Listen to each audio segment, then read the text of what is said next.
দাড়ি রাখলে কি মেয়েরা পছন্দ করবে না নাকি? বলেছে যে বিয়ে করবো না দাড়ি রাখলে, এমন কথা বলেছে? যদি কোনো মেয়ে এরকম কথা বলে, ওই মেয়েকে বিয়েই করার দরকার নেই আপনার। যদি কোনো মেয়ে আপনাকে বলে যে দাড়ি রাখলে ভালো লাগে না, শেভ করতে হবে, না হলে বিয়ে হবে না, বিয়ে করবো না, ওই মেয়েকে বিয়ে না করাই উচিত আপনার। আপনাকে বিয়ে করার যোগ্যতাই হয়নি তার, ওর তো যোগ্যতাই হয়নি আপনাকে বিয়ে করার। সে তো দাড়ি নিয়ে প্রশ্ন তুলছে। যে মেয়ে বলবে যে নবীর সুন্নত আছে এজন্য আপনাকে পছন্দ করি, তখন বুঝবেন যে হ্যাঁ, এই মেয়ের মধ্যে ভালো কিছু আছে। যে মেয়ে দেখবে আপনি নামাজি কিনা, দাড়ি আছে কিনা, ইমানদার কিনা, দিনের জন্য কিছু করেন কিনা, হালাল খান কিনা, ওই মেয়ে ইনশাল্লাহ আপনার ঘরে শান্তি দিবে। আর যেই মেয়ে আপনাকে দেখবে আপনার কত বড় সম্পত্তি, কতটা বড় জমি, কত বড় চাকরি, সুদ খান কিনা ওর কোনো আসা যায় না, টাকা হইলেই হইল, এগুলোকে ঘরে ঢুকালে অশান্তি আর অশান্তি। কি চাচ্ছেন, শান্তি না অশান্তি? নবী সাল্লাল্লাহু আলাইহি ওয়াসাল্লাম বলেছেন, দিনদারিতা দেখে মেয়েদেরকে বিয়ে করো। কি দেখে? একই বিষয় ছেলেদের জন্য মেয়েদের জন্য সেম। ছেলে দেখতে হবে দিনদার কিনা, মেয়ে দেখতে হবে দিনদার কিনা, পর্দা করে কিনা, দিনদারিতা আছে কিনা। দুনিয়ার এই ছোটখাটো বিষয় যদি দেখেন, তুচ্ছ বিষয়গুলো, একদিন না একদিন আপনি পস্তাবেন কিন্তু। আর যদি আপনি দিনদারিতা দেখেন, ইনশাল্লাহ আপনি কোনোদিন পস্তাবেন না ইনশাল্লাহ। আল্লাহ পাক তৌফিক দান করুন। এটা একটা বড় সিদ্ধান্ত জীবনের। এই সিদ্ধান্তে যদি ভুল করে ফেলেন, সারা জীবন পস্তাতে হবে। অতএব এখানে বেশি আবেগে, ফ্যান্টাসিতে ভুগবেন না।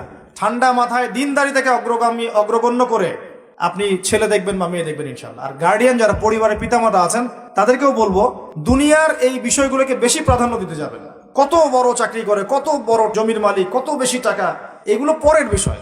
আগের বিষয় হচ্ছে আপনার ওই জামাই দিনদার কিনা, আগের বিষয় হচ্ছে তার মধ্যে ইসলাম আছে কিনা, শুরুর বিষয় হচ্ছে আপনার ওই মেয়ের মধ্যে দিনদারিতা আছে কিনা।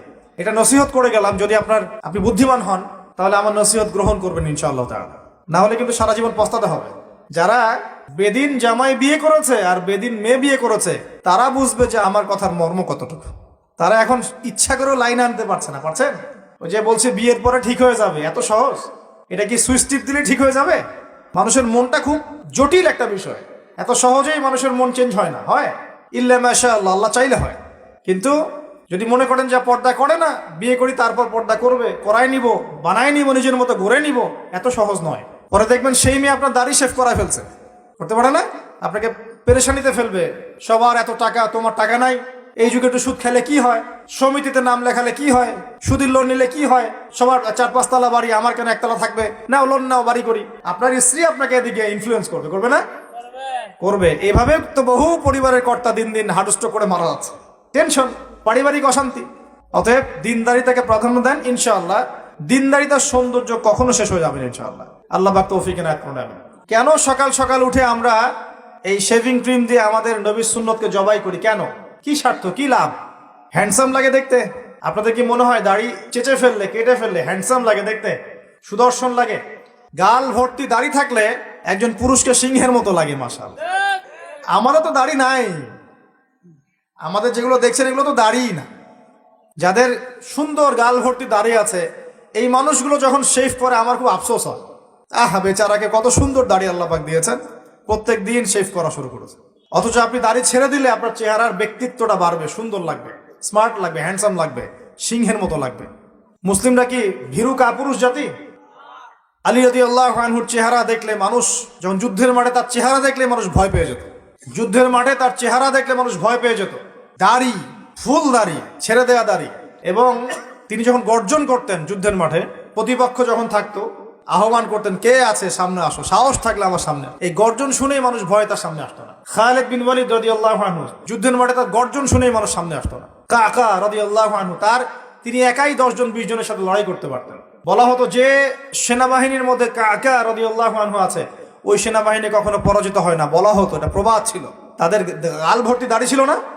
সাহাবীরা কি শেভ করতেন? কোনদিন দেখেছেন কোন হাদিসের মধ্যে সাহাবীরা শেভ করেছেন? তারা নবীর সুন্নতটা কি আগে নিজের দেহে আনতে হবে না? নিজের দেহে যদি সুন্নত না আনতে পারি, মানুষকে সুন্নত শেখাতে পারবো? ওয়াদা করা যাবে এখন যে আমরা ইনশাল্লাহ দাড়ি শেভ করবো না? ওয়াদা করা যাবে? দাড়ি রাখলে চাকরি পাবেন না? রিজিক কার হাতে? না না, রিজিক তো দাড়ির হাতে মনে হচ্ছে। দাড়ি রাখলে যদি চাকরি চলে যায়, তার রিজিক কার সাথে সংশ্লিষ্ট হলো? রিজিকের মালিক কে? আপনাকে আল্লাহ পাক যতটুকু রিজিক দিয়েছেন তাকদিরে লেখা আছে না? তাকদিরে লেখা আছে যেটা, সেটা কি আপনি না খেয়ে মরবেন নাকি? এটা আপনার তাকদিরে থাকে যে আপনি 50 বছর বাঁচবেন, আর 50 বছরে আপনি 500 মণ চাল খাবেন, কথার কথা। ওই চালের এক দানা বাকি থাকতে আপনি মরবেন? মরবেন না। তাহলে রিজিক কি আমার সাথে সম্পৃক্ত না আল্লাহর সাথে সম্পৃক্ত? এই বিশ্বাসটা করতে হবে তো।